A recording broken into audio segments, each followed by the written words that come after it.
How did things go after our chat after class last week? Pretty good. I was trying to experiment with that concept of, I don't know, trying to develop more like a melody based on the natural like performance of the speech of the lyrics.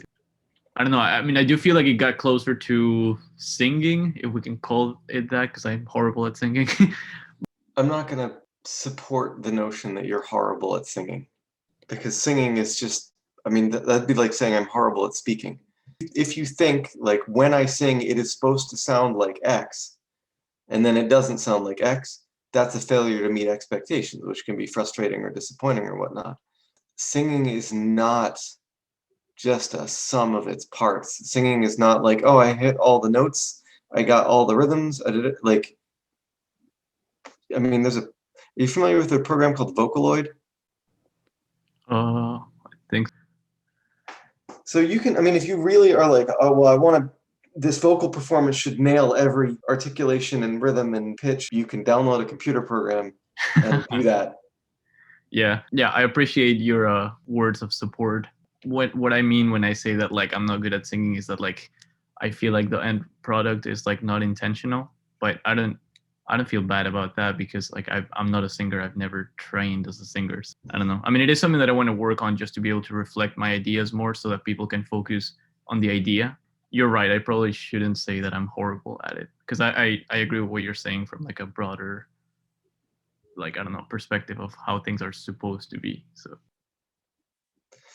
So by prefacing something that you share with the world by saying I'm not a singer beforehand, like you're like telling people what to think about your music before they've had a chance to form their own opinion about your music.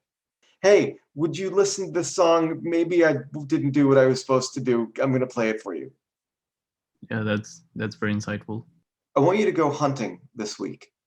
5 songs, each song by a different performer, each performer being somebody that you would, if you were that performer, be like, I'm not a singer, but what is it about the contexts of the song, the production, the voice, the message, all of this stuff, what was happening in culture at the time? Find the context that allows you to listen to this and not have to put a disclaimer on it. And then you have a place to write from. Thinking about it that way, I feel like I already listened to a lot of music that I would probably say, like, categorize like that. Yeah, this is interesting. I'm Good. definitely gonna do that and think about this a lot.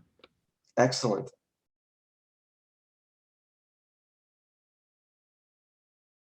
Well, obviously that conversation was very insightful, but I feel like with the song that I submitted today, I'm starting to discover how I'd like to use my voice for these kind of things.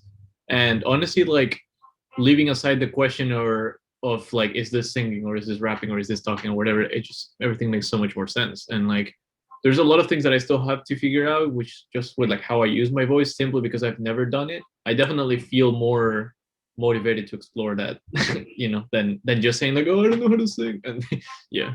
Also, you stumbled upon something very important and very clever to realize that the distinction between is this singing or is this rapping or what is, like, it doesn't matter. Right. Well, I didn't stumble upon that. You said that one of these classes. So It was very smart of me to stumble upon it. yeah. The more like I don't even know what this is, the farther you get down a road of like I don't know what this is, I can't put it in this category, I can't put it in that category, the closer you are to discovering something that is uniquely you and something that your audience will love you for because they can't get anywhere else.